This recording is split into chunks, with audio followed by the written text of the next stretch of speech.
자, 안녕하십니까. 오늘부터 문제풀이 들어가는 건가요? 네. 자, 문제풀이 할 때는요, 이제 문제 푸는 입장이 아니고, 이제는 입장을 바꿔서 이제 문제 만드는 사람 입장이 돼보는 거예요. 문제 만들어진다면, 내가 출제위원이면 어떻게 만들 건가, 어디를 틀리게끔 만들 건가, 어디를 갖고 현혹시킬 건가, 뭐 이런 것들을 좀 잡아내시면, 좀 더 지문 파악이 수월해질 수 있을 거예요. 자, 그 다음에 또 하나 말씀드릴 것은 모의고사 형태 문제를 풀다 보면 내용은 어떻게 보면 나중에 보면 다 알 수 있는 내용들이죠. 그래서 답을 못 찾는 경우들이 있어요. 그것은 그 부동산학개론 전반에 대해서 이렇게 아직 윤곽이 아직 안 잡혔기 때문에 머릿속에 지식은 있는데 그 단락 들어가면 구체적으로 하는데 전체 놓고 푸니까 생각이 좀 잘 안 나오는 거예요. 그래서 어디가 나올 수 있는지를 자꾸만 이렇게 잡아주시면은 그만큼 문제풀이 속도가 좀 빨라질 수 있을 거고 정확할 수 있을 거예요. 네. 자, 그러면 6월달, 7월달은 그런 연습 좀 하도록 하겠습니다. 자, 그럼 수업 진행하겠습니다. 일단 서브노트 좀 보시면은요. 서브노트 6페이지부터 보시게 되면 이제는 여기 있는 내용들을 눈이 아니라 내 머릿속으로 자꾸만 옮겨놔야 돼요. 그러니까 총론 파트에서 시험 문제가 나온다 그러면은 부동산 학이 뭐냐, 학에 대해서 시험 문제 나올 수 있죠. 여기는 잘 나오는 단락은 아니지만 부동산 학에 대해서 시험 문제 나온다 그러면 정의가 나올 수 있죠. 정의가 나오면 뒤로 쭉 가서 어떤 말 보시라고요? 부동산학은 종합과학이고 응용과학이고 사회과학이더라. 뭐 이런 거 갖고 이제 틀리게끔 만들고 하는 거죠. 부동산학은 개별학문이다, 순수과학이다, 뭐 자연과학이다 그럼 틀린 거잖아요. 이런 거 그냥 맞추라고 주는 거니까 빨리 맞추셔야 되겠고요. 네. 자, 그 다음에 부동산학이 종합과학이니까 접근 방법도 당연히 어떻게 접근해야 되겠다? 종합식으로. 그럼 종합 접근해야 된다는 말을 강조하기 위해서 만들어진 말이 분산식과 중점식이 아니라 어떻게 접근한다? 종합식으로 접근한다. 이렇게 나와야 되는 거죠. 그럼 개개학문 입장에서 파악하는 건 뭐라고 하고요? 분산식. 특정 측면에 주안점을 주었다 그러면 중점식인데 그렇게 해서는 부동산학의 전반을 볼 수는 없으니까 어떻게 접근한다? 종합식. 그럼 종합식을 접근하는 표현이 어떻게 나오냐면 뭐 체계화한다, 시스템화한다. 그다음에 조금 어려운 표현을 하면 학제적으로 접근한다. 이런 표현들은 어떤 접근 방법을 강조하는 거예요? 종합식을 강조하는 거니까 그렇게 찾으면 되는 거죠. 그러니까 분산식, 중점식을 그러면서 이렇게 표현하면 틀린 거죠. 그렇게 틀리게끔 만들어지는 거고요. 그다음에 접근 방법을 주체 입장에서 얘기할 때 정부 입장에서 접근하는 방법과 우리 사적 주체 입장에서 접근하는 방법은 법제도와 의사결정 이렇게 얘기하는 거죠. 그럼 법제도는 당연히 법하고 제도는 누가 만들어요? 정부가. 그러니까 공적 주체 입장 그럼 뭐고요? 법, 제도. 이제 공익을 맞추기 위해서 그럼 뭐라고요? 법, 제도. 사익 추구 이렇게 나오면요. 의사결정 이렇게 비교되는 말이잖아요. 이런 거 갖고 이제 틀리게끔 만들 수 있다는 얘기죠. 그 다음에 학이 등장하는 목적은 문제를 해결해서 뭐 인간 행복 증진일 텐데 그러기 위해서 사회과학이 표방하는 주된 이념은 효율과 형평인데 뭐 이건 어렵지 않죠. 이용 측면에서는 효율성, 분배적인 측면에서는 형평성. 그럼 효율이 중요하느냐 형평이 중요하느냐 이렇게 물어보는 것은 되게 우매한 질문이죠. 그럼 둘 다 중요한데 시장에서는 어느 쪽이 강조될 수 있고 시장 우리가 돈 버는 곳이니까 효율성이 강조되는 거죠. 그러니까 부동산학개론 공인중개사 자격증 다 남 줄까요? 아니면 내가 가질까요? 아, 내가 가질 거예요? 남 줄 거 아닌가요? 네. 그래서 시장은 돈 버는 거기 때문에 뭐가 강조된다면 효율성이 강조된다면 근데 이제 전체적인 입장에서 본다면 공정한 분배도 생각해야 되지요? 어떤 거? 형평성. 그래서 효율과 형평이 다 중요한데 이용 측면에서는 효율, 분배적인 측면에서는 형평성. 그럼 둘 다 중요하지만 시장에서 어느 쪽이 강조되니까 효율성이 강조되니까 정부가 개입해서 뭣도 고려할 필요가 있다? 형평성도. 사익과 공익을 조화할 필요가 있다. 뭐 이렇게 나오는 거죠. 이게 이제 부동산 학에 대한 시험 문제가 나올 때 답이 되는 포인트들이죠. 이런 윤곽들을 잠깐만 잡아주시는 거예요. 그래서 질문 쭉 가서 이런 거 나오면 찾으러 가는 거예요. 그럼 이제 문제풀이가 조금 더 수월해질 수는 있을 것 같고요. 네. 자, 그 다음에 여기에다가 이제 이 책은 서브노트는 뒤에 있는데 그걸 설명드리게 되면 부동산 활동의 원칙 그러게 되면 능률성과 안전성의 조화를 얘기하는데 그러니까 요것도 이제 시험 문제 만들기가 쉬운 거죠. 어차피 여기서 나오게 되면 답 주려고 나오는 거니까. 그럼 안전성은 안전하게 하자는 얘기죠. 그럼 최유효 이용이 되겠다. 그럼 안전성 얘기일까요? 아니면 능률성 얘기일까요? 뭐 그런 얘기겠죠. 네. 그 부동산은 아주 유한한 자이기 때문에 토지를 효율적으로 이용해야 되겠다. 최유효 이용해야 되겠다. 그럼 안전성의 원칙이다. 그럼 OX, X 이렇게 하는 거니까. 이렇게 이제 두 가지의 조화 생각하시면 됩니다. 이게 부동산 학에 대해서 시험 문제 나올 수 있는 포인트들이네요. 네, 그래서 6페이지 서브노트 봐주시면 제1절에 1번 부동산학의 정의가 떴다. 그럼 뒤로 쭉 넘어가서 어떤 말? 종합, 응용, 사회가하. 뭐 뒤에 있는 앞에 있는 것은 쭉 어떻게 표현하면 들어오는 거예요? 그럼 2번 같은 얘기지요. 3번 부동산의 접근 방법에 분산식, 중점식과 비교되는 게 뭐라고요? 종합식. 그럼 오른쪽 페이지에 종합식 접근을 강조한 표현이 첫 번째 줄 오른쪽에 보면 종합하는 그냥 단어 그대로 보이죠? 체계화한다. 그 다음에 한둘 더 내려오시면 시스템적으로 또는 학제적으로 뭐 이런 표현들. 그리고 가로 2번에 법제도와 비교되는 말이 뭐라고요? 의사결정. 그 법제도는 누구 입장에서? 뭐 공적 주체 정부 입장에서. 의사결정은요? 시장 입장에서. 그럼 이윤극대화 입장 그러면 그럼 법제도의 의사결정이에요? 이윤극대화 그럼 우리 사적 주체 얘기하는 거잖아요. 네. 4번 부동산학의 지도 이념 그럼 효율과 형평이고 이용 측면의 효율 분배적인 측면에서는 형평성인데 어느 쪽이 더 중요하다 이런 표현은 좋지 않고 조화를 이룰 게 필요하지요. 하지만 기억번 우리 사적 주체 개인 입장에서 본다면 뭐가 강조되니까 효율성이 강조되니까 공공의 개입을 통해서 효율도 높이고 형평성도 높이고 하는 필요성이 있겠다 그런 얘기죠. 네, 넘어갑니다. 그 다음에 합법성이야 뭐 어디든지 다 공통된 개념이겠고요. 그럼 학에 대한 시험 문제는 요 정도 선에서 자주 나오는 단락은 아니고 2, 3년에 한 번 걸쳐서 한 문제 맞추라고 주는 거죠. 그럼 이렇게 맞추러 가시면 되겠고요. 그럼 늘 시험 문제 나올 수밖에 없는 것은 여기죠. 부동산의 개념.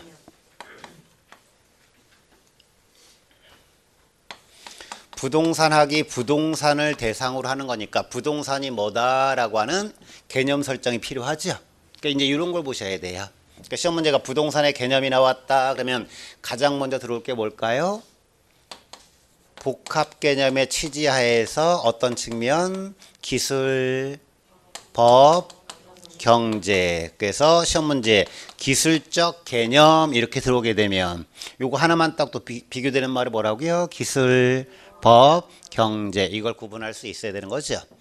그러니까 부동산은 자연이다, 위치다, 공간이다, 환경이다 이렇게 얘기할 때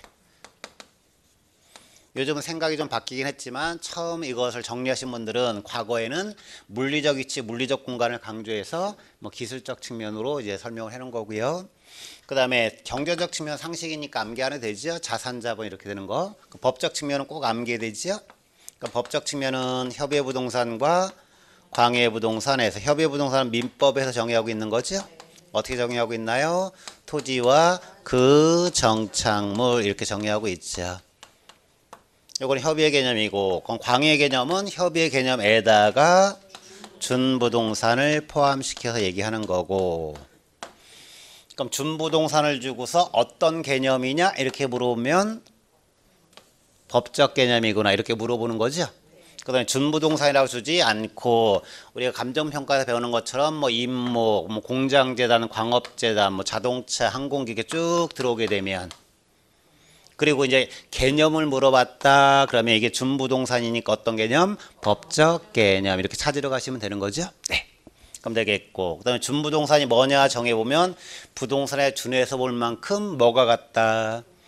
그렇죠. 공시가 같다. 부동산처럼 등기 등록할 수 있는 거 이렇게 들어가면 되는 거죠.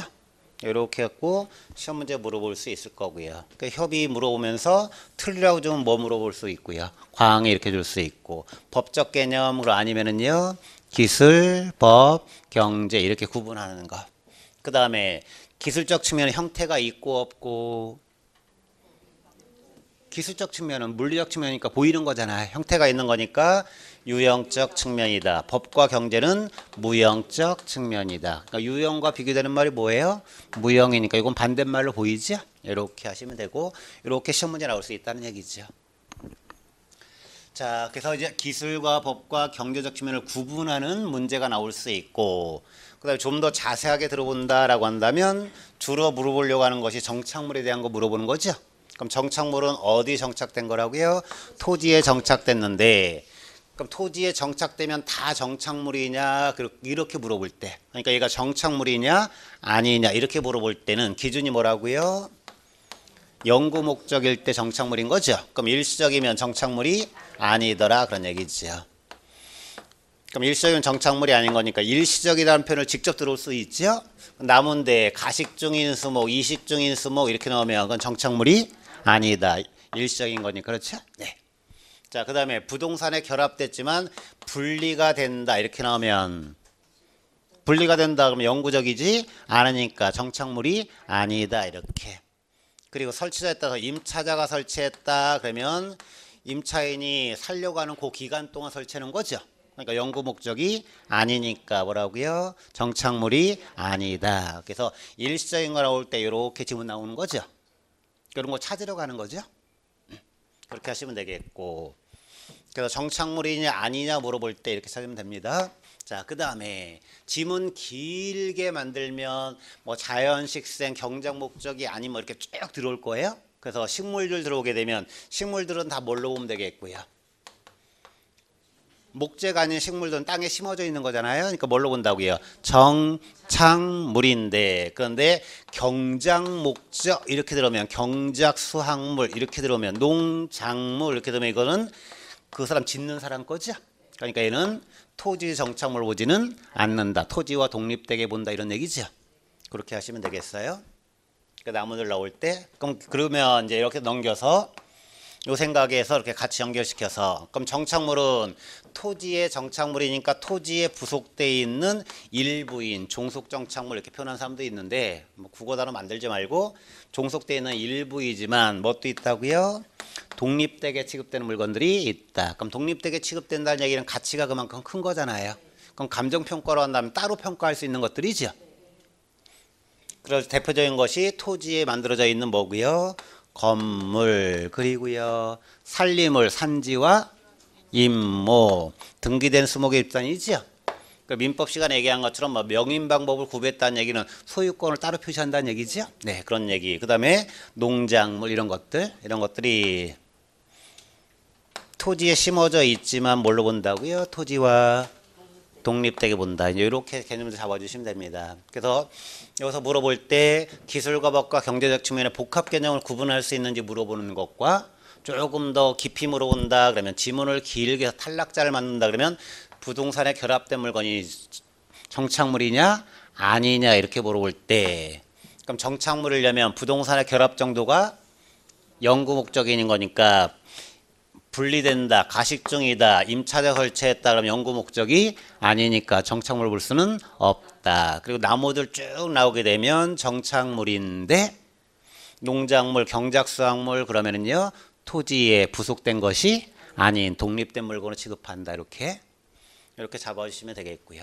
이렇게 이제 간결하게 정리할 수 있어야 돼요. 이게 머릿속에 윤곽이 잡혀야 돼요.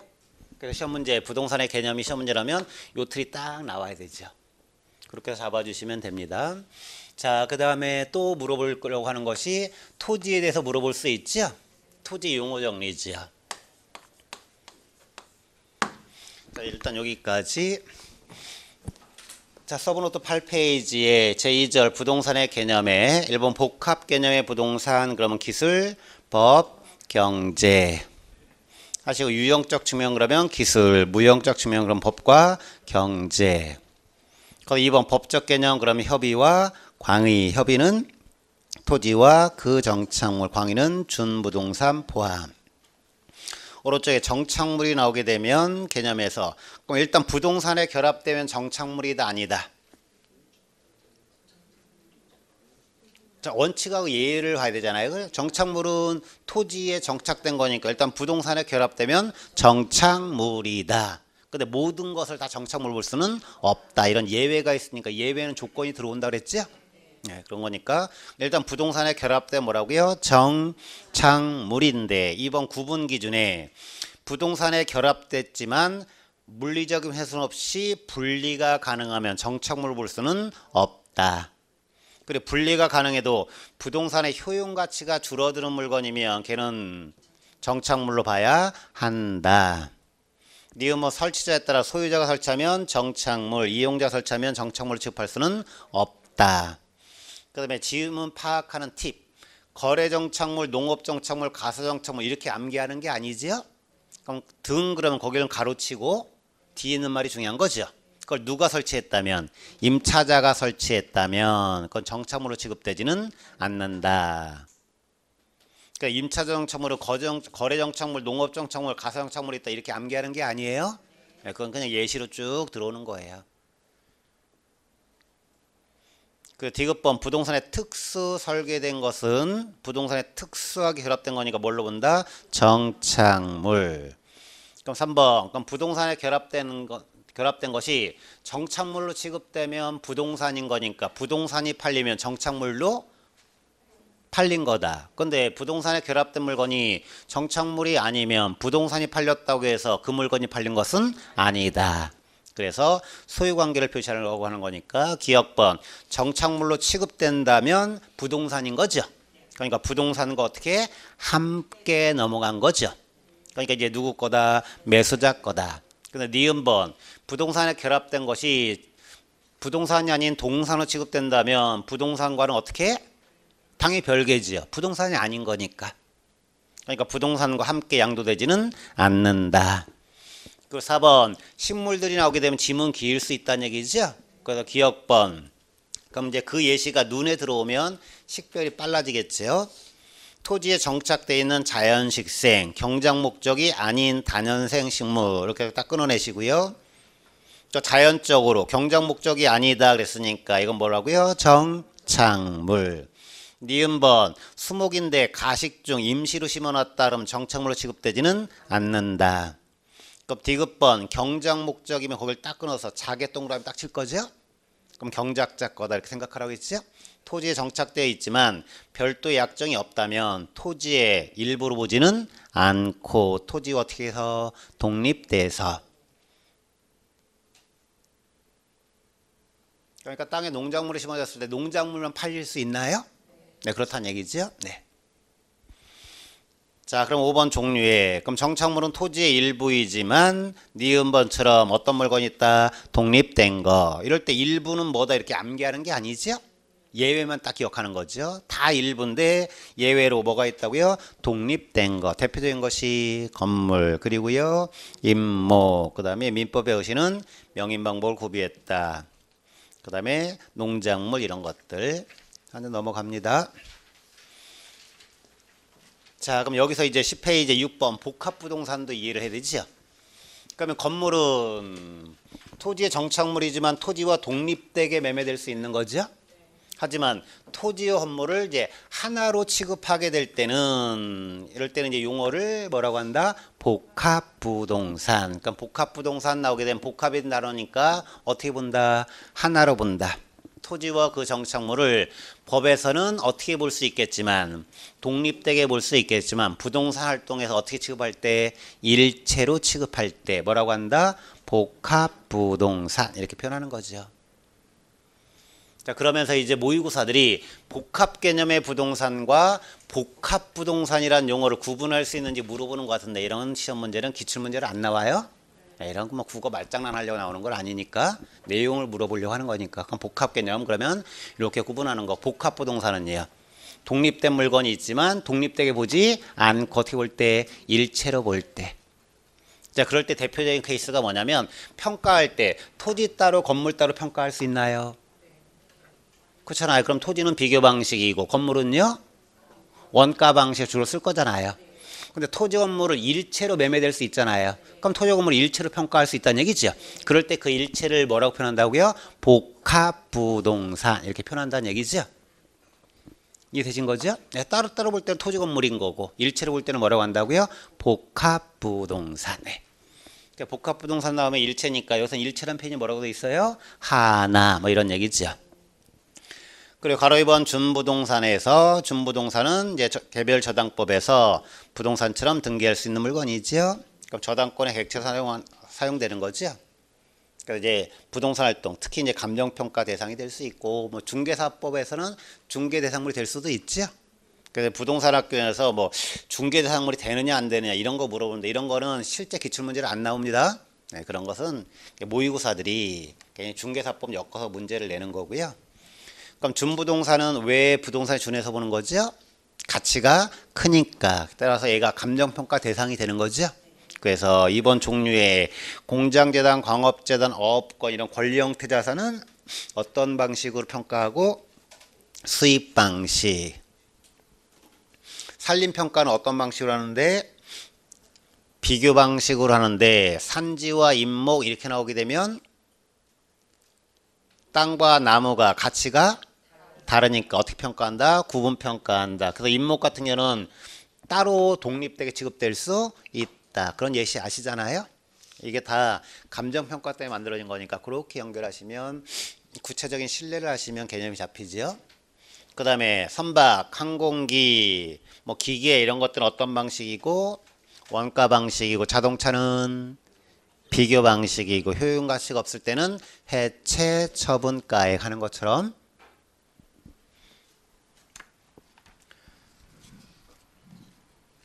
자 확인 좀 하겠습니다. 224페이지 잠깐 좀 보시겠습니다. 서브노트 224페이지 봐주시면 평가할 때 1번 토지 따로 평가할 수도 있고 2번 건물 따로 평가할 수도 있죠. 그래서 3번처럼 건물과 토지를 어떻게 평가할 수 있어요? 일괄적으로 이렇게 평가할 수 있죠. 이럴 때 용어를 뭐라고 한다고요? 복합부동산 이라고 하는 거고요. 4번 기타 물건 평가에 가로 1번 산림 나오면서 산림을 1번 산지와 임목까지 딱 주어지면 뒤에 어떤 말 찾으러 가라고요? 구분. 왜 구분한다고요? 가치가 다르니까. 그래서 임목도 땅에 심어져 있는 나무들이죠. 하지만 그게 독립된 물건으로 취급될 수 있다. 그렇죠. 그래서 토지에 심어져 있는 건 정착물인데 그 정착물 중에서 건물, 임목 이런 것처럼 가치가 큰 것들은 독립되게 취급될 수 있다. 그러니까 평가도 독립되게 할 수 있다는 얘기인가요? 네. 그래서 그런 걸 염두에 둬 앞에 용어가 나오는 거잖아요. 네. 그렇게 이해하시면 됩니다. 그 정도까지 하시면 이 개념은 잡히는 거죠. 그 앞에 총론 파트는 옛날 분들이 우리나라 70년대 후반에 처음 부동산학 정리될 때 그분들이 이제 감정평가를 처음 시작하셨던 분들이거든요. 감정평가를 위해서 지문을 쭉 만들어 놓은 것들이에요. 그러니까 구체적인 신뢰를 그렇게 하시면 됩니다. 그래서 평가는 동산을 평가한다, 부동산을 평가한다, 부동산을 평가한다. 그럼 부동산이 뭐다라는 부동산의 개념 정리가 나와야 되죠. 그러면 부동산 활동의 범주를 법에서 일단 합법성이니까 법에서 근거를 찾아봐야 되죠. 그랬더니 감정평가의 대상이 어디까지 할 수 있다고요? 토지와 정착물과 뭐까지요? 준부동산까지. 이래서 용어가 만들어진 거예요. 그럼 민법에서는 부동산을 뭘로 보고 있으니까 토지와 그 정착물로 보고 있으니까 얘는 좁은 의미로 올 때 하는 거고, 그럼 넓게 볼 때는 평가를 뭐까지 할 수 있다? 준부동산까지 할 수 있겠다. 이렇게 얘기하는 거죠. 근데 이것을 내가 주장하는 것이 아니라 어디서 근거를 찾은 거다? 법에서 근거를 찾은 거다. 그래서 어떤 개념이냐를 구분하는 게 나오는 거예요. 자, 그 다음에 이 정착물은 어디의 정착물인데 토지의 정착물인데 이 정착물 중에서 따로 독립되게 평가될 수 있는 것도 있을까요? 네. 그렇죠. 그럼 토지의 정착물이니까 토지의 일부이지만 어떤 것도 있다는 거, 독립되게 취급되는 것도 있다는 거, 가치가 큰 것들이죠. 따로 매매될 수 있는 것들 이렇게 생각하시면 됩니다. 네. 그럴 때 이제 아시니까 복합부동산 그럼 토지와 그 정착물 일체로 볼 때죠. 하지만 토지 건물 따로 평가할 수도 있고 산림 그러면 땅이니까 비교 방식 하는 건데 근데 산림과 봤더니 내용물이 산지가 있고 임목이 있다면 그때는 어떻게 한다고요? 따로 독립되게 취급될 수 있다. 그러니까 농작물로 따로 매매될 수 있다. 뭐 이런 거죠. 그렇게 잡아주시면 되겠고요. 그 정도 하시면 될 것 같습니다. 자, 그 다음에 그 10페이지 이제 토지에 분류가도록 하겠습니다. 토지 용어 정리 좀 해볼까요? 이 토지 용어도 요즘은 그냥 지식을 물어보기 위해서 다양하게 물어보는 것 같은데, 이제 처음에 부동산학 총론 파트를 만드신 분들이 감정평가를 활성화시켰으니까 이 용어들 중에 중요한 것은 이제 감정평가와 관련된 것들이 중요했던 거예요. 자, 그럴 때 일단 먼저 부지라고 하는 용어는 그냥 학교 부지, 공원 부지, 철도 부지 어떤 말이든지 뒤에다가 땅이란 표현 붙을 수 있는 거죠. 그래서 이거 나올 때 포괄적인 용어다 뭐 이렇게 표현하는 거고요. 네. 자, 그 다음에 택지라고 하는 용어인데, 택지는 뭐랑 비교되는 거냐면 농지, 임지랑 이렇게 비교해서 얘기하려고 하는 거죠. 그러니까 부동산학이 토지를 대상으로 하는 건 맞지만 부동산학이 농작물 기르는 것은 아니니까 어떤 토지가 주된 관심이다? 도시형 토지. 도시형 토지가 뭐라고요? 택지. 그럼 택지는 도시에서 어떻게 이용되고 있다? 주상공으로. 그럼 주상공으로 이용되거나 이용 가능한 토지 이렇게 얘기하는 거죠.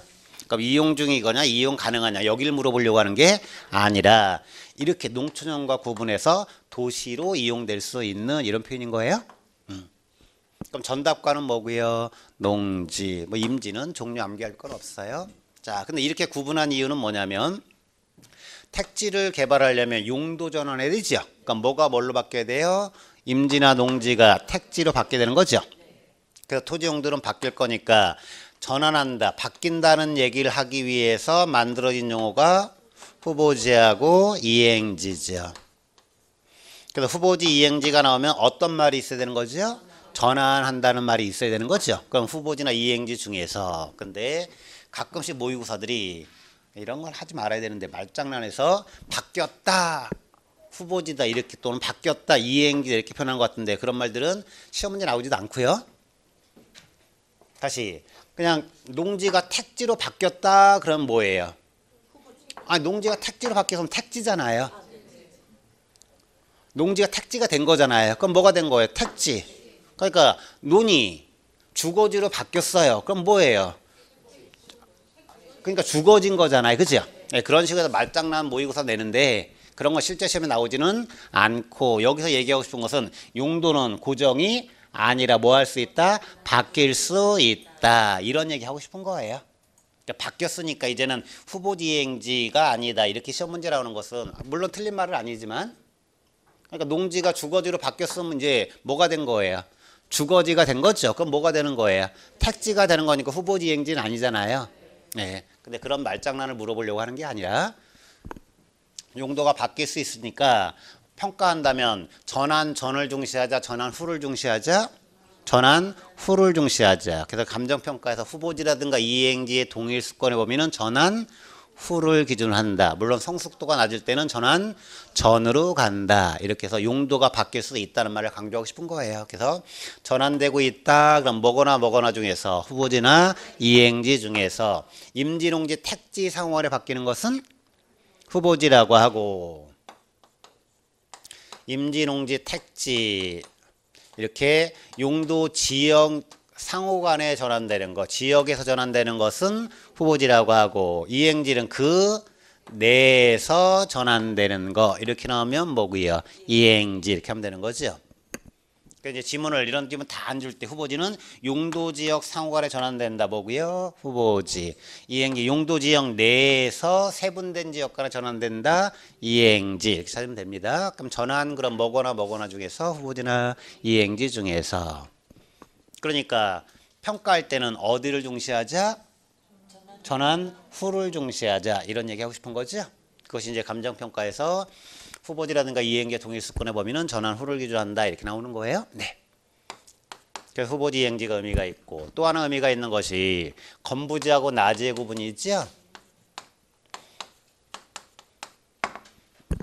자, 부동산 가격 공시제도에서 우리나라의 토지는 공시지가 기준법 비교 방식을 쓰는 거죠. 근데 뭐랑 비교할 거죠? 표준지랑 비교할 거죠. 근데 그 표준지는 항상 어떤 상태로 평가될 거죠?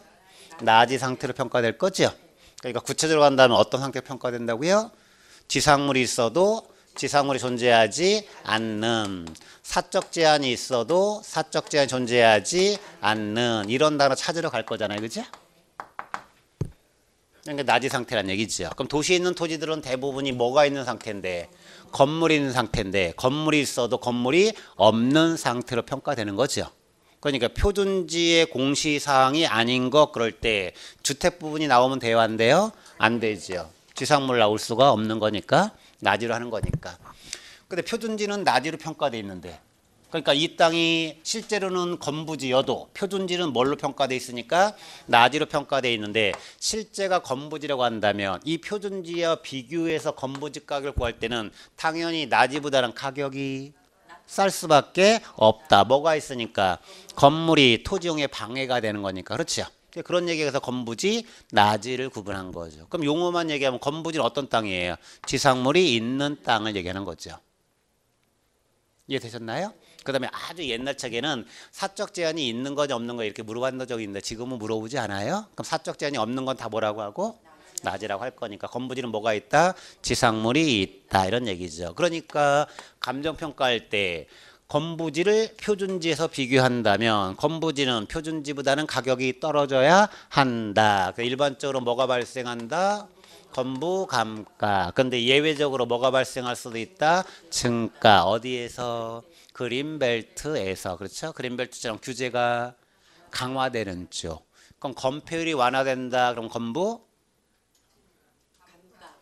완화됐으니까 규제가 강화되면 건부 증가하고 완화되면 건부 감가 이렇게 비교되는 말 찾으면 되는 거죠. 네, 그렇게 하시면 됩니다. 그런 것 때문에 건부지 나지 이렇게 나오는 거죠. 그리고 처음 이 나지가 70년대 일본에서 이렇게 용어가 들어왔을 때는 일본 애들은 나지를 갱지 이제 저지 갱지 이렇게 해서 구분했던 적이 있는데 지금은 다 구분하지 않아요. 그러니까 그런 거 만약에 모의고사 나오면 보실 필요가 없어요. 그 다음에 이 정도 하고 그 다음에 필지하고 획지의 구분 요것도 감정평가에서 아주 중요하지요. 네. 그러니까 법에서 얘기하는 것처럼 필지라고 하는 것은 법상의 등록단위죠. 네, 소유권이 미치는 범위를 얘기하는 거죠. 그러니까 획지는요 부동산 활동에서 가격을 얘기하려고 하는 거죠.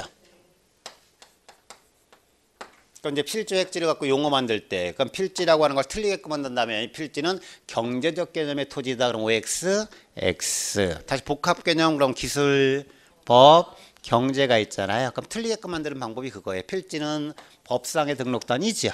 그럼 획지는 가격이니까 경제적 개념의 토지다 이렇게 표현하는 거예요.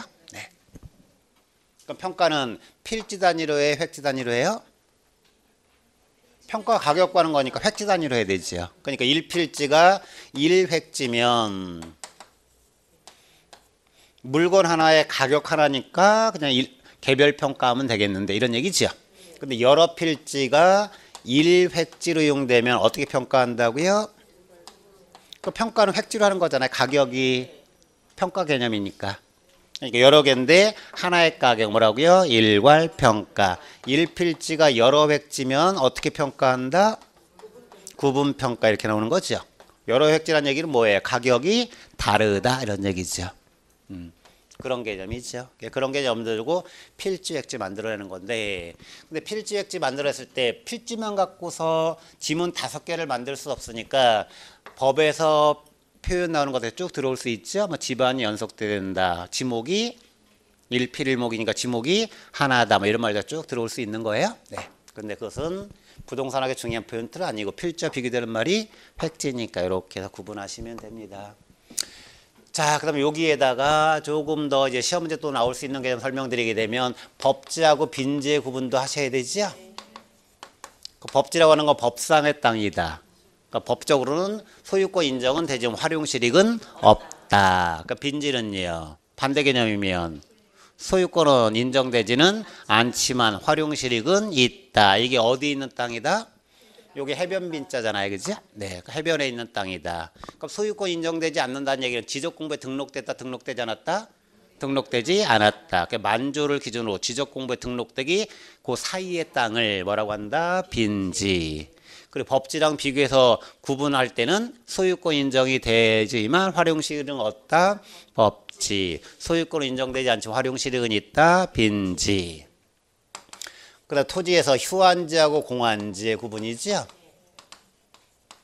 그렇게 유유지라고 한 말은 옛날에 법석에 썼던 건데 이걸 모르시는 분들은 유유지를 따로 얘기하는 모양인데 같은 용어예요. 휴안지, 공안지 다 쉬고 있는 땅인데 휴안지는 휴경 목적 때문에 공안지는요 투기 목적으로 놔두는 땅이죠. 이렇게 비교되는 개념이고. 자, 그 다음에 이제 개별적으로 중요한 것은 건축을 할 수 없는 땅을 뭐라고 하고요? 길이 없으면 건축할 수 없는 거니까 길이 없는 땅 뭐라고요? 맹지. 그래서 이제 맹지가 시험 문제 나올 수 있고, 그 다음에 내 땅이지만 하천에 편입된 땅들 있죠? 그런 거 뭐라고 하고요? 포락지. 예, 그런 건 사서는 안 된다는 얘기죠. 소유권은 인정되지만 하천에 편입됐다 그러면 하천법에 제한을 받으니까 내 마음대로 이용할 수는 없다. 그런 말을 강조하기 위해서 포락지 이렇게 나오는 거고. 그 다음에 건폐율의 제한 때문에 한 필지지만 건축할 수 없는 부분이 있죠. 네, 그런 토지는 공지 이렇게 얘기하고 뭐 그런 용어들 몇 개 구분하시면 되죠. 네, 여기까지 다시 한번 정리해 보겠습니다. 자, 10페이지 큰 틀을 잡으신 다음에요. 농지, 임지, 택지를 얘기하는 건 농지가 뭐냐, 임지가 뭐냐 이런 거 물어보려고 하는 거는 아니고요. 도시형 토지는 뭐니까 택지인데, 그럼 택지를 만들려면 가로 2번처럼 어떻게 된다고요? 용도를 바꿔야 되죠. 그래서 후보지, 이행지. 그럴 때 후보지는 뭐고요? 지역 상호간에 전환되는 거. 이행지는요, 그 지역 내에서 전환되는 거. 그럼 다시 왼쪽 페이지 맨 밑에 줄 보시면 이런 것은 실제 기출문제는 안 나오는데 이제 모의고사 말장난 할 때 나오는 거 대비해 보면 전답이 주거지로 바뀐다. 그럼 바뀌는 거니까 뭐거나 중에서 후보지나 이행지 중에서 전답이면 뭐예요? 농지지요. 주거지는 뭐예요? 택지지요. 그러니까 이 말은 결국 뭐예요? 농지가 택지로 전환된다 이런 얘기죠. 네, 그렇게. 오른쪽에 2번 이행지.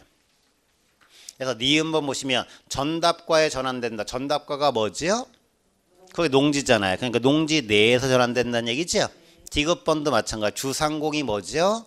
택지니까 택지 내에서 전환된다는 표현이죠. 네. 그럼 이제 이런 후보지라든가 이행지의 표현을 만들어낸 사람들의 생각은, 그러니까 평가할 때는 뭐를 기준으로 하라? 후. 그래서 기억번 후보지라든가 이행지의 동일 수권은 전환 후. 하지만 니은번 예외 있다 없다? 있다. 예외 하나 올리면 조건이 주어져야 되죠. 그럼 성숙도가 낮으면 전환 전. 3번 건부지와 낮이 나오면 건부감가를 띄울 거죠. 그럼 건부감가가 뭐죠? 건부지는 낮이보다 가격이 떨어진다. 왜? 그럼 이제 정의가 되는 거죠. 그럼 1번 건부지는 기억번 뭐가 있어서? 지상물이 있어서. 그럼 니은번 토지용에 있어서 건축물이 방해가 되는 거죠. 그러니까 디귿번 낮에 비해서 최유효용할 상태는 아니니까 건부지는 싸다는 얘기죠. 2번 낮이가 왜 중요하냐면 우리나라 표준지는 항상 뭘로 평가된다? 낮이. 어떤 상태다? 지상물이 없고 지상권 등. 그럼 뒤로 쭉 가서 어떤 맛 찾으라고요? 그런 것이 없는. 그럼 니은번 건부지에 비해서 이용가치가 높지요? 네, 디귿번도 마찬가지. 그래서 3번 건부지는 가격이 떨어진다. 건부 감가. 그러니까 건부지 가격은 낮이 가격을 초과할 수는 없다. 그럼 니은번 보시면 그럼 얼마만큼 건부감가가 발생할 거냐를 물어보려면 앞에 조건이 주어질 건데 지상물의 내용 연수가 만료된, 그러면 이건 무슨 얘기일까요? 건축물이 쓸모가 없다면 무슨 시점이다? 철거 시점이란 얘기죠. 그렇다면 얼마만큼 가격은 떨어진다? 철거비만큼 이런 얘기죠. 근데 예외적으로 4번 뭐가 발생할 수도 있다? 건부 증가. 오타 났네요. 네. 거기 보니까 부등호 표시가 잘못됐네요. 어디가 더 크다? 건부지 가격이 더 크다. 바꿔주시기 바라고요. 어디에서 나타나요? 기억번 규제가 강화된. 그린벨트 하나 기억하시면 되는 거죠. 그럼 반대말은요? 규제 완화 하시면 되는 거죠. 그 니은번 보상지역은 암기할 건 없어요. 네. 건부 증가 감가가 나오면 결국 반대말 규제 완화 규제 강화가 딱 두 개가 대별될 거니까. 4번 필지하고 획지. 그럼 필지는 소유권의 법적 단위고 한 장 넘겨주시면 획지는 이용가치 가격이 비슷한 일단의 토지를 얘기하고. 3번 필지와 획지 관계에서는 1필지가 1획지가 될 수 있겠지만 여러 필지가 1획지가 될 수도 있고 1필지가 1획지가 될 수도 있나요? 따라서 평가는 뭘로 한다? 평가는 뭘로 할 거예요? 획지 단위로 할 거죠? 획지가 가격인 거니까.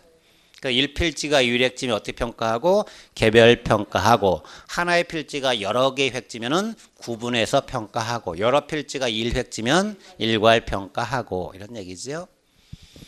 그다음 5번 기타의 부지라고 하는 것은 그냥 바닥 토지를 얘기하는 거고 맹지는 뭐가 없어서 길이 없어서 공지는 건폐율 때문에 건축할 수 없는 부분 공한지 휴한지 법지 빈지 확인하시고 6번 포락지는 물에 침식돼 수면 밑에 잠겼다 이게 뭐지요? 하천에 편입됐다는 얘기죠. 근데 앞에 어떤 단어가 붙었어요? 지적 공부에 등록된 이란 말은 뭘까요? 지적 공부에 등록됐다는 얘기는 이게 사유지란 얘기죠. 사유지인데 하천에 편입됐으니까 이런 땅 살 때는 조심하라는 얘기 하고 싶은 거예요. 네. 7번 간석지는 뭐와 뭐의 사이? 만조와 간조의 사이. 그냥 소지라고 하는 건 원가법에서 물리적인 토지는 부정성 때문에 원가로는 가격 구할 수는 없지만 조성지나 매립지는 원가로 구할 수 있다. 그때 바탕이 되는 토지를 뭐라고 한다? 소지. 오른쪽에 9번 한계지는 한계지는 농지 한계지 주거지 한계지 쓸 수 있겠지만 앞에 아무것도 안 붙고 그냥 한계지라고 표현할 때는 뭐의 끝이다? 택지의 끝이다. 그럼 도시화가 진전이 된다는 얘기는 뒤에 농지나 임지가 뭘로 바뀌는 거죠? 택지로 바뀌는 거죠. 그럼 한계지가 외곽으로 빠져나가는 거죠. 그래서 니은번 한계지는 농지 등에서 용도 전환되지만 이제 가격은 뭐와 관련되니까 택지와 관련되는 거니까 농지와는 관련이 없다. 선화지는 고압전선 밑에 땅이죠. 그 다음에 2번 주택분류는 우리나라 부동산 가격 공시제도에서 주택에 대한 평가는 뭐와 뭐로 나눠서 단독주택과 공동주택으로 나눠서 하는 거죠. 단독주택은 뭐와 뭐로 구분하는데 표준과 개별로 구분하는데 공동주택은 그냥 공동주택 가격이죠. 네, 그런 걸 하기 위해서 그럼 단독주택은 뭐냐 공동주택은 뭐냐 이렇게 물어볼 수 있죠. 그럴 때 큰 거부터 보는 거죠. 5계층 이상은 뭐고요?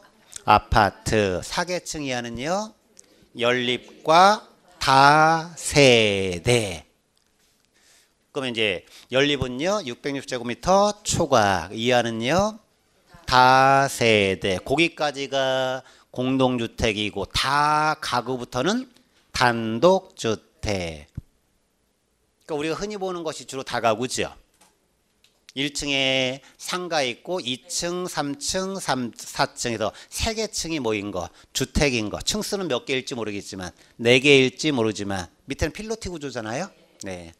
주택을 쓰는 층수가 3개층 이하인 건 뭐고요? 다가구. 다세대는 몇 개층 이하라고요?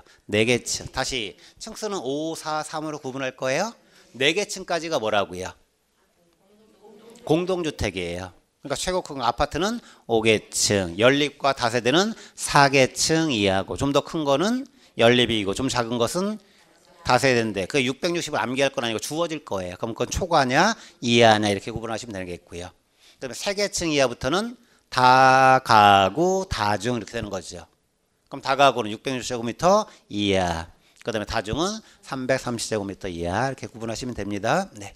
그다음에 공간은 이렇게 조그만 사택 같은 거죠. 그러니까 단독주택일 거고 기숙사는 크니까 공동주택일 거고 그렇게 하시면 됩니다. 일단 여기까지. 문제풀이.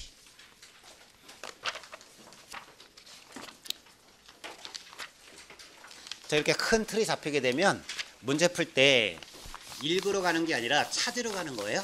물어오는 걸 딱 보고 찾으러 가는 거죠. 그럼 다시 한번 설명드리게 되면 지문 파악하는 방법. 사회각은 절대라고요, 상대라고요? 사회각은 상대적일 수밖에 없는 거죠. 그렇기 때문에 사회각에서는 다 비교되는 개념인 거죠. 우리 신체에서 뇌가 중요한가 심장이 중요한 건가요? 그럼 다 중요하죠. 그렇게 물어볼 수는 없잖아요. 그죠? 네. 그런데 그 비교를 하게 되려면 어떤 조건이 나와야 되는 거죠. 그러다 보니까 이 사회과학의 지문들은 일단은 물어보는 말 뭐가 나오고요. 주어. 대답하는 말 서술어 할 거니까 나머지는 다 도와주는 말이죠. 그 다음에 다른 생각이 들어오면 안 되니까 앞에 뭘로 막을 거고요. 조건으로 막겠죠. 그럼 조건 나오면 조건을 딱 끊고 조건이 일정하다 그럼 볼 거는 일정하다 불변이다 그러면 이 조건을 생각하지 말고 요 지문만 갖고 파악하라는 얘기잖아요. 근데 조건에서 특별하게 물어볼 때는 효율과 형평 중에서 우리 사적 주체 입장에서는 이렇게 조건이 들어온다는 얘기죠. 그럴 땐 뭐가 더 중시된다? 효율이 중시된다. 이렇게 나오는 것처럼 네, 그렇게 질문 들어오는 거죠. 그럼 주어가 물어보는 말이고 스스로가 대답하는 말인 거니까 여기서 비교되는 말이 있다는 얘기죠. 그럼 종합시 접근 방법은 이렇게 들어오면 비교되는 말이 어디 있어요? 주어에 있잖아요. 종합시 접근 방법과 비교되는 게 뭐예요? 분산시, 중점시, 의사결정적 접근 방법은 그러면요. 비교되는 말이 뭐예요? 법, 제도. 그래야지 물어보는 말을 알아야지만 의도를 캐치해낼 수 있는 거잖아요. 그죠? 그러니까 항상 비교되는 말을 이렇게 찾아주시면 된다 그랬어요. 나머지는 다 도와주는 말이니까. 자, 그럼 3페이지에 1번. 다시 문제 풀이하기 전에 부동산학개론의 문제 풀 때의 예습은 이 문제를 풀어오는 거 예습 아니에요? 이 문제는 그냥 실전처럼 같이 풀 거예요. 제가 다 읽어드리고. 그러니까 문제 풀이는 해올 필요는 없어요. 그러니까 예습해 오신다 그러면 서브노트 한번 읽어보시거나 아니면 그 해당되는 부분에 기출문제를 풀어오시거나 그 정도까지만 하시기 바랍니다. 그러니까 이걸 풀어오실 필요는 없어요. 여기서 같이 풀 거니까. 전에 얘기해 드렸어야 되는데 예습해 갖고 오신 분들이 있죠. 네. 그럼 복습하신다 생각하고 보세요. 1번 부동산 학이 시험 문제로 나왔다. 그러면 1번 부동산 학은 뭐 물어보는 거죠? 정의 물어보는 거죠. 부동산학은 이런 학문이 쭉 나가는 거잖아요. 그럼 뒤로 쭉 가는 거죠. 그랬더니 뭐라고 났어요? 종합, 응용, 사회과학, OX, O. 2번 부동산학의 연구 대상은 활동 및 현상을 포함한다. OX. 3번 부동산의 접근 방법 중 종합시 접근 방법은 그러면 이제 이런 건 답이 될 수 있죠. 왜 답이 될 수 있다고요? 비교될 말이 있잖아요. 그럼 종합을 동그라미 쳐야 되죠. 어떤 접근이 아니고 그렇죠. 그러면서 자꾸만 보시는 거예요. 종합식 났으니까 분산식이라든가 중점식이 아니고. 그러니까 모의고사들이 개념 없이 물어보는 경우가 있어요. 종합식을 의사결정과 이렇게 비교해서 물어보는 모의고사인데 그런 거 나오는 게 아니고요. 비교된 말 이렇게 비교되는 거예요. 네. 그럼 뒤로 쭉 갔더니 뭐라고 돼 있어요? 뭐 기술경제법은 주어졌겠고 그런 걸 어떻게 파악한다? 복합 개념을 하니까 따로따로 보겠다 아니면 일체로 보겠다? 일체로 보겠다. 그러니까 뭐예요? 종합식. 그래서 부동산학은 추상이다 아니면 구체다? 그러니까 4번 질문은 부동산학은 추상적인 학문이 아니라 현실의 부동산 활동을 대상하는 구체적인 경험과학을 이렇게 쓴 거잖아요. 그러니까 4번 질문은 문장 자체가 비교되는 말이 있죠? 뭐와 뭐 추상이냐 구체냐 OX O. 5번 부동산학의 원칙으로서 안전성의 원칙은 그럼 안전성을 끊어야지요. 안전성과 비교되는 말이 뭐예요? 능률성. 그걸 아시면 답은 되게 수월한 거죠. 그럼 최유효 이용 그럼 안전위의 능률이에요. 능률인 거죠. 그런 식으로 시험 문제 나오게 되는 거고요. 2번 문제. 이것도 부동산학 얘기네요. 1번 부동산학은 그랬으니까 이것도 정의죠. 뒤로 쭉 갔더니 종합 응용과학. 2번 부동산 활동이란 표현은 인간이 부동산을 대상으로 전개하는 활동에 차관점을 둔 사고방식 OX. 자, 많이 본 지문이 아니다. 그러면 이제 판단이 애매하시면 체크만 하시면 돼요. 네, 그리고 체크된 것들은 그냥 상식선으로 자꾸 접근하시기 바랍니다. 뭐 이런 것까지 암기할 건 아니니까. 그러니까 부동산 활동은 누가 하는 거다? 인간이 하는 거다. 뭐를 대상으로 하는 거다? 부동산을 대상으로 하는 거다. 뭐 이렇게 표현하는 거예요. 그냥 5개 주어지는 거니까 이런 연습하셔야 돼요. 체크하시는 연습하셔야 돼요. 네, 왜냐하면 이런 것까지 다 암기할 건 없으니까. 그리고 어려운 문제도 마찬가지예요. 어려운 문제들도 이렇게 상식 개념 나오거나 잘 모르는 개념이 있으면 체크하고 그거 빼놓고 답 찾는 훈련을 하셔야 돼요. 3번 부동산 활동의 주체가 인간이라는 점에서 대물 활동이 아니라 대인 활동이라 할 수 있다. OX O. 이것도 체크. 4번 부동산의 접근 방법 중 의사결정. 이거 중요하죠? 의사결정 동그라미 딱 치고 그럼 무슨 생각이 들어야 돼요? 시장, 뭐 사적 주체 이런 말 들어야 되죠? 그럼 이윤극대화 그랬으니까 의사결정 제대로 가고 있나요? 5번 부동산학은 부동산 활동의 능률화를 위해서 능률성 얘기하고 있죠? 그러니까 소유 측면에서는 최유효 이용, 거래 측면에서는 거래 질서 확립. 맞죠? 그럼 체크가 2번하고 3번 되어 있죠? 그럼 2번하고 3번 둘 중에 하나가 답이란 얘기죠? 그럼 여기서 이제 골라내야 되는 거네요. 이럴 때 2번 고를까요? 3번 고를까요? 그러니까 비교되는 말이 있는 걸 고르세요. 그러니까 3번은 뭐라고 했어요? 대물이냐 대인이냐 뭐 이렇게 비교되는 말이 있죠. 사실은 지문 파악이 좀 명확하진 않은 건데, 그러니까 부동산 활동은 대물 활동일 수도 있고 대인 활동일 수도 있다. 이걸 이렇게 지문 만든 건데 뭐 개념은 명확하게 쓰지 못한 것 같아요. 억지로 틀리게끔 하려다 보니까 이렇게 나온 것 같고요. 3번 아니 4페이지 3번 문제 가겠습니다. 자, 부동산 활동 이것도 아직은 안 배운 거지만 상식으로 좀 보도록 하겠습니다. 자, 박스형 문제를 볼 때 몇 개인가 그럼 어떻게 하라고 했죠? 제끼라고 그랬죠? 근데 이렇게 연결되는 것은 정확하게 한 2개, 3개만 갖고 판단한다 그랬어요. 그럼 기억번 부동산 활동은 입체 공간, 즉 공중, 지중, 지하를 대상으로 전개한다. OX. 오, 그럼 기억번은 꼭 있어야 되지요. 그럼 정확하게 알고 있는 거 있으면 지문 구성을 보는 거예요. 그랬더니 답이 되는 건 1번, 2번, 4번 이렇게 돼 있죠. 일단 그거 딱 캐치하고, 니은번 사회성과 공공성이 있는 재산을 다루니까 부동산 업자뿐만 아니라 거래 당사자도 높은 윤리성이 요구된다. OX. 사기치지 말아라 이런 얘기죠. 그럼 니은번도 맞는 얘기인가요? 네. 그러면 답은 1번 아니면 2번인데, 그럼 디귿이냐 리을이냐에서 결정되겠네요. 네. 그럼 디귿번 일반적으로 일반 소비 상품을 대상으로 하는 활동과는 달리 언제를 배려해서 장기를 배려해서 OX. 오, 그럼 답은 2번 이렇게 고르시면 되는 거죠. 그럼 디귿번은 부동산의 특성도 기억해야 되지요. 어떤 특성? 장기니까 영속성. 리을도 좀 억지로 틀리게끔 썼네요. 부동산 활동은 주체가 인간이니까 대인 활동이고 대상이 물건이니까 대물 활동이고 이런 얘기죠. 그 다음에 부동산 활동은 이론 측면에서 본다면 과학이 중시될 거고 그걸 실무에 적용한다 그러면 기술성도 중요하고 이런 얘기죠. 그래, 미음번 부동산 활동 현장에 직접 나가는 거죠. 임장 활동. 부동산 어떤 특성? 부동성. 예. 그 4번 문제는 조금 이따 풀게요. 5번 부동산의 경제적 개념에 해당되는 거. 그러면 이 부동산의 개념 나왔죠? 경제를 동그라미 딱 치고 1번 상품 OX. 오. 자, 6번 부동산의 개념에 대한 것을 옳은 것으로만 짝지어진 것은, 그랬더니 박스 주고 경제냐 물리냐 썼죠? 그러면 기억번 상품은 뭐죠? 경제니까. 그럼 이렇게 정확하게 아는 게 나왔으니까 답은 몇 번 중에서 1번, 2번, 3번 중에서 니은 있고 리을이 있네요. 니은 임목은요. 이걸 알았다라고 한다면 여기서 답은 나온 거예요. 그렇죠? 그러니까 몰랐다 그러면 니은번은 체크하는 거죠. 그렇죠. 그러면 이제 니은 리을 갖고는 구분이 안 되고 비읍은 같지요. 1번, 2번, 3번을 보니까. 그렇죠? 근데 리을 봐야 되겠네. 리을 생산 요소는 뭐죠? 경제. 그럼 리을번은 꼭 있어야 되죠. 그럼 답은 몇 번으로 압축됐어요? 1번하고 2번으로 압축됐네요.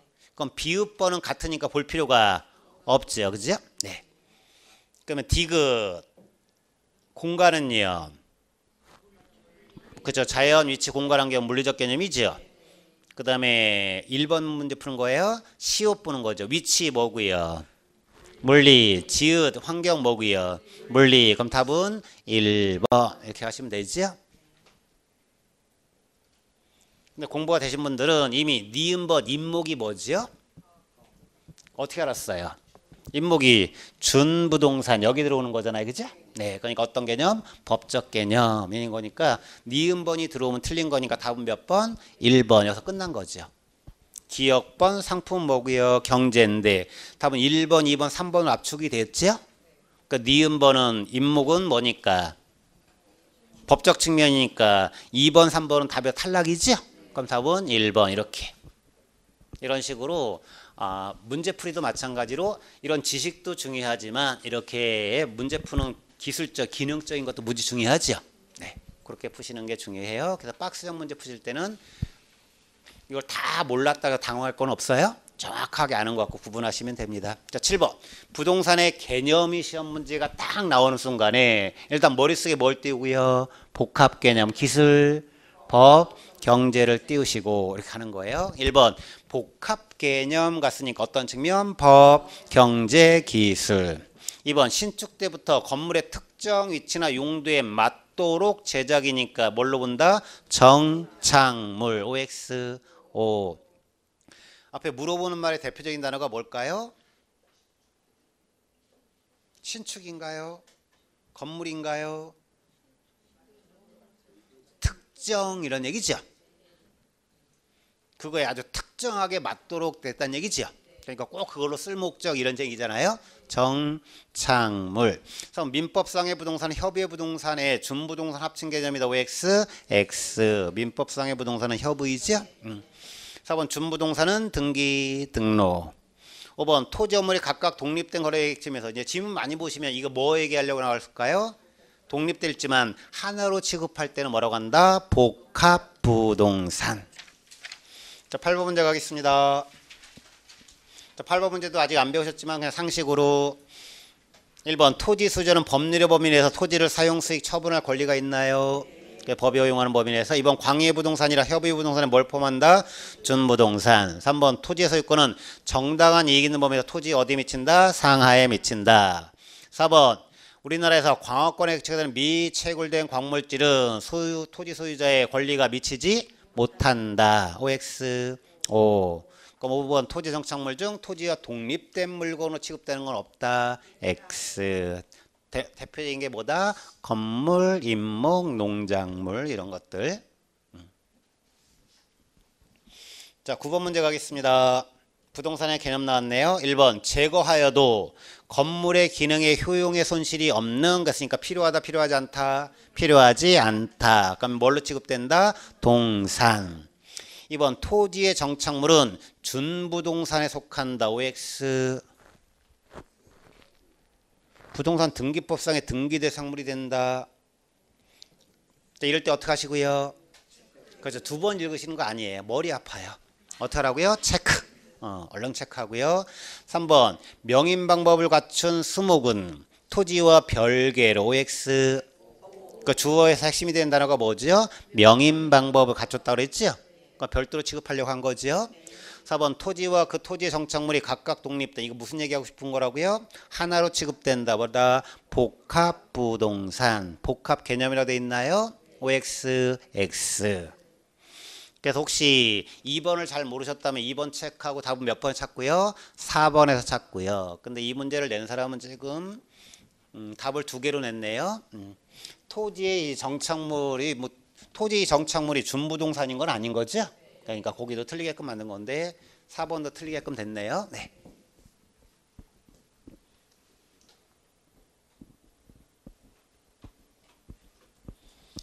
토지와 그 정착물은 뭐에 해당되는 거죠? 협의의 부동산이죠. 준부동산은 광해 개념이 되는 거고요. 네. 근데 5번처럼 뭐 공인중개사법에 뭐냐 이런 것까지 보실 필요 없어요. 네. 그런 거 시험 문제 나오지 않아요. 그 답은 여기서는 몇 번 2번하고 4번 이렇게 하시면 되겠고, 근데 4번처럼 복합 개념이냐 복합 부동산 틀리게끔 만드는 기출 문제는 없어요. 네, 이건 그냥 말장난을 물어보는 것 같고. 10번 문제 가겠습니다. 부동산의 개념. 1번 협의의 부동산을 포함한 공시설을 갖춘 독립된 거래액체로 인정되는 것을 준부동산이라 한다. 이것도 그냥 너무 말장난이네요. 협의의 부동산을 포함한다고 나왔죠? 그럼 공시설까지 갖춘 거 그게 준부동산이죠. 그럼 포함한 건 뭐라고요? 광의의 부동산 이런 얘기죠. 네. 너무 억지로 좀 틀리게끔 하려고 하는 경향이 있네요. 네. 자, 2번 부동산을 유형과 무형 측면, 즉 기술, 경제, 법률적 측면 종합적 개념 부동산 활동에 사용할 때 뭐라고 한다고요? 복합 개념. 그 3번 의미였고, 4번 토지는 생산료 상품으로 여길 때 어떤 개념? 경제적 개념. 5번 수도꼭지 인터폰이 중요한 말이 아니라 제거했는데 손상은 없으나 뭐가 발생한다고요? 효용이 감소된다면 뭘로 봐야 된다? 정착물, 부동산으로 본다. OX. 정착물은 부동산이잖아요. OX, O. 그래서 5번 지문의 핵심이 되는 단어가 뭐죠? 효용을 줄인다면, 필요하다는 얘기죠. 자, 11번 부동산의 개념. 1번 법률적 개념이 나오면서 법 동그라미 딱 치면서 기술법 경제가 같이 빠져나와야 되지요. 그럼 자산이 딱 나가는 순간에 OX, X.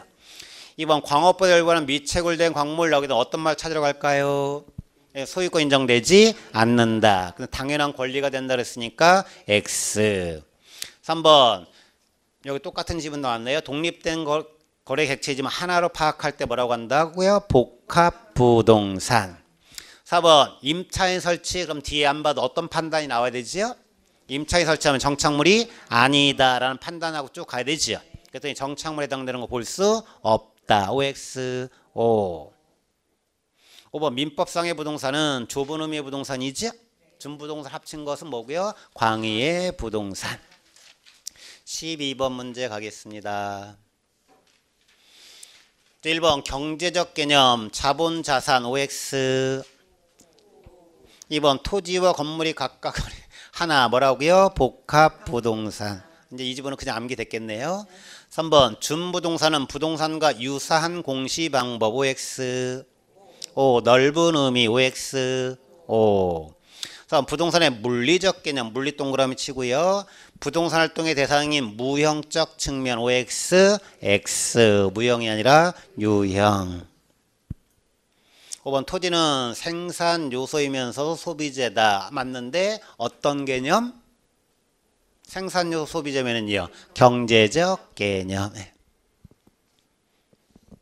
13번 토지 정착물 중 독립된 것이 아닌 것은 그러니까 이건 문제에서 특별히 요구된 거 있죠. 어디 동그라미 치고요. 문제에다가 독립이 아닌 거 찾는 거죠. 건물 독립. 2번 소유권 보존 등기됐으니까 독립. 농작물 독립. 4번 등기됐다고 했으니까 독립. 그럼 답은 5번 이렇게 쓰면 되지요. 자, 14번 문제 정착물. 1번 정착물이란 원래는 동산이었으나 사회 경제적인 면에서 토지에 부착되어 계속적으로 이용된다고 인정되는 물건이다. OX. 2번 이식 또는 가식. 판단 나왔나요? 그럼 경작 수확물은 부동산의 정착물로 간주되지 않고 동산으로 취급된다. 체크. 네. 잠깐이라도 머뭇하시면 시간 가는 거예요. 네, 순발력 있으셔야 돼요. 어떻게 하고요?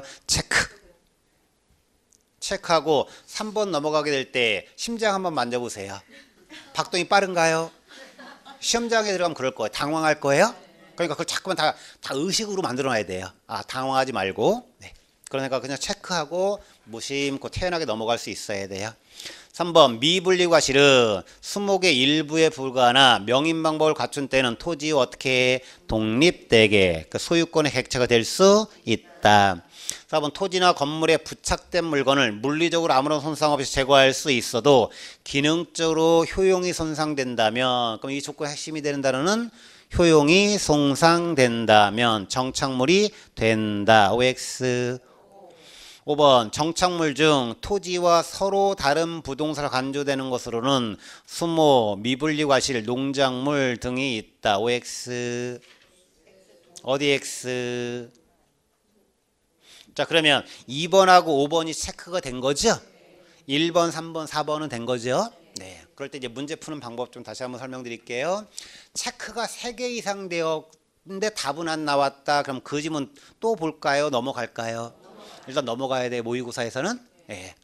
그런 문제들은 틀리라고 주는 대표적인 케이스니까 빨리 틀리는 게 맞아요. 머뭇거리고 해서 한 문제 푸는데 2분, 3분 걸려서 맞출 거면 안 푸는 게 나아요. 네, 그러니까 빨리 틀리는 게 나아요. 그리고 2개 이상 체크된 건 판단을 하셔야 돼요. 판단하셔야 도저히 모르겠다라고 한다면 찍는다면 어디 찍어야 되냐면 비교된 말을 찾을 수 있는 곳을 찍어야 돼요. 이해되셨죠? 네, 그런 식으로 하시기 바라고요. 그럼 다시 2번 다시 보시면 이식 또는 가식 중인 수목 그러면 이식 가식이 힌트지요. 그럼 이식 가식이면 얘는 뭐가 아니다. 정착물이 아니다. 경작 수확물 그럼 어떻게 하겠어요? 경작자 거니까 뭐가 아니라고요? 부동산의 정착물로 보지 않는다. OX. O. 그럼 5번에서는요. 서로 다른이라고 하는 말 밑줄 치시고요. 독립 이렇게 써보세요. 정착물은 다 어디에 정착된 건데 토지에 정착된 거 서로 다른 이렇게 표현한 거 보니까 일부로 본다. 독립된 걸로 본다. 독립된 걸로 본다. 그렇게 정확한 표현 써주면 좋은데 이것은 출제위원회 표현이에요. 옛날에 모의고사 나왔던, 아니면 실제 시험에 나왔던. 이런 표현 안 써주면 좋을 텐데. 독립 이렇게 하시면 농작물을 딱 보는 순간에 이거 뭐라고요? 독립 이렇게 나가야 되는 거죠. 네. 그럼 답은 몇 번? 5번 하면 되겠고요. 14번에 2번 지문대로 암기하면 좋지 않고요. 14번에 2번에 얘기하고 싶은 건 뭐냐면 경작수확물은 토지의 정착물이지만 토지와 일체로 매매된다. 독립되게 매매된다. 독립되게 매매된다. 그렇게 이해하세요? 그 얘기하고 싶은 거니까. 그러니까 토지의 일부인 거냐 독립된 거냐 이렇게 물어보려고 하는 거예요. 그러니까 이렇게 표현 나오니까 여러분들 눈에서 아직 안 보인 모양이에요. 자, 여기까지 하겠습니다. 잠깐 쉬었다.